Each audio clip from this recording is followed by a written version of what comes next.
अस्सलाम वालेकुम, आप देख रहे हैं स्टार एशिया डिजिटल और मैं हूं फातिमा वसीम। जैसे कि हम सब जानते हैं कि जो मशहूर टिकटॉकर यूट्यूबर रजब भट्ट जो रैंकिंग फर्स्ट पे आ रहे हैं, इंटरनेट ट्रेंडिंग पे जा रहे हैं थे, उनके ऊपर बहुत सारे ऐसे वाकयात उनके साथ पेश आए कि उनकी शादी के दूसरे दिन ही उनको पुलिस वाले उठा के ले गए। वलीमे वाले दिन उनके ऊपर FIR दर्ज हो गई। उसके बाद फिर उनके बाद एक ऐसी मुश्किलात आती चली गई जिनकी वजह से वो इतने डिस्टर्ब हो जाते थे कि वो बाज़ औक़ात 2-3 दिन अपने व्लॉग्स भी नहीं डालते थे।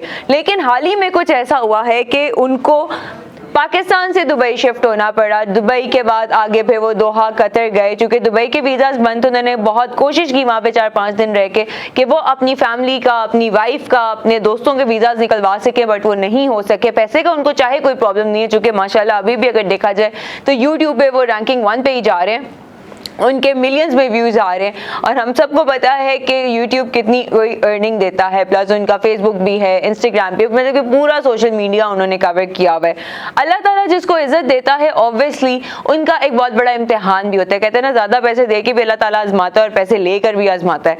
बट अभी अल्लाह ताला ने जब उनको अरूज का टाइम दिया और साथ ही साथ उनके ऊपर इतनी मुश्किलात भी आ गई, अब वो उसका बहुत ब्रेवली फेस भी कर रहे हैं। हर चीज़ है, हम में से कोई परफेक्ट नहीं होता। व्लॉगिंग करते हुए या कुछ भी करते हुए स्लिप ऑफ टंग बहुत सारे वर्ड्स ऐसे हो जाते हैं कि जिसकी हमें ये नहीं पता होता कि रिपरकशंस क्या होंगे या हमें फेस क्या करना पड़ेगा आगे से।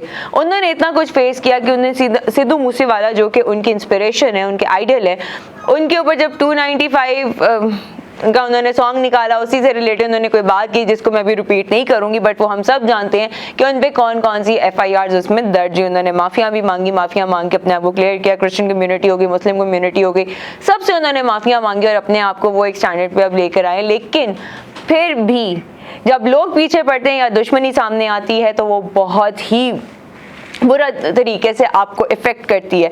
उनको कुछ लोग कहते हैं कि उनको शादी रास नहीं आई। लाला रुख का अगर हम देखें, जब उनकी प्रोटेक्शन थी कि इसको बहुत कुछ फेस करना पड़ेगा, रजब भट्ट को इतना कुछ फेस करना पड़ा कि वो मुल्क से बाहर चले गए हैं, वो दुबई चले गए हैं, दुबई रह रहे हैं। अपने दोस्तों को भी अभी उन्होंने मिलने के लिए बुलाया, चूँकि ऑब्वियसली होम सिकनेस हो जाती है, माँ से दूर हैं, बीवी से दूर हैं, घर वालों से दूर हैं।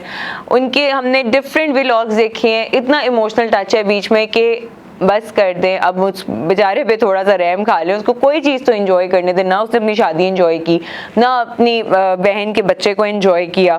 जो उसने प्लान्स किए हुए थे वो सारे गए पानी में। लेकिन अब भी कोई उनकी जो स्नैपचैट पे हम लोगों ने, मैंने स्ट्रीक देखी है थोड़ी देर पहले, उस स्ट्रीक के लिहाज से उनके ऊपर लंदन में भी किसी ने जानलेवा हमला किया है, उन पर बाकायदा अटैक किया गया है।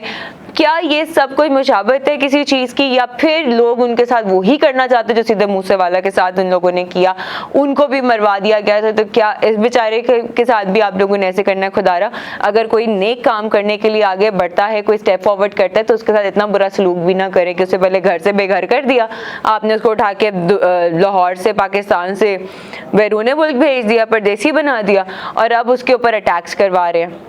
अल्लाह उनको अपने हिफ्ज़ अमान में रखे। और हर किसी से गलतियां होती हैं, इतनी भी किसी से कोई गलती नहीं हो गई कि जो उसके लिए आप जानलेवा साबित कर दें या उसकी जान लेने पर उतर है। हमारे कमेंट सेक्शन में रजब फैमिली भी ज़रूर बताइएगा कि कौन कौन इसके साथ और किस किस ने मतलब कि इनके अगेंस्ट जाके बात की या इनकी किस चीज़ को डिसलाइक किया है। ऐसी कौन सा गुनाह कर दिया रजब भट्ट ने कि उसके जान लेने पर सारे उतर आए हैं। तो इसी के साथ मुझे, मेरे कैमरामैन को इजाज़त दीजिए। इंशाल्लाह जल्द हाजिर होंगी, तब तक के लिए अल्लाह हाफ़िज़।